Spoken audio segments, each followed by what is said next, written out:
Assalamualaikum. Selamat pagi. Video pendek ah. Lorat. Lorat sikit. Video pendek ini lagi. Isi eskavator Komatsu PC210. Nak mahala ke Sungai Durian, Kuala Krai. Ni cara aku ikat. Satu rantai untuk baket ni. Lagi satu rantai ikat dekat chassis strap. Ikat dekat tengah-tengah. Kiri kanan aku pakai lever block. Lever block dah beli kan. Pakai lever block. Tak ada apa dah nak tunjuk kan. Inilah cara aku isi. Cumanya ada kesilapan. Sepatutnya mesin ni ke depan lagi. Rim ni 2 biji kena duduk kat dalam. Bagi track mesin ni kena duduk sini.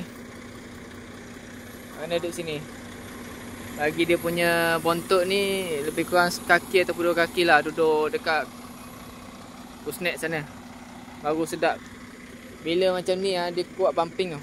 Dia kuat bumping. Video pendek saja. Video pendek kali ni aku betul-betul rushing . Ini pun dapat rakam sebabnya member tengah isi minyak belakang sana. Sama je. Belah kiri pun sama. Belah kiri, belah kanan pun sama aku ikat macam ni. So aku pakai 3 rantai. Sini satu, sini satu, lepas tu sini satu. So aku pakai 3 rantai. Cuma kali ni aku saja nak try pakai lever block. Kalau lokal biasa aku pantai satu rantai sini. Kan, maknanya yang ni ke depan. Macam lah. Yang ni dia akan lalu ikut atas ni. Ikut atas ni. Lepas tu lagi satu rantai untuk bucket. Kalau lokal lah. Kalau outstation memang aku ikat macam ni.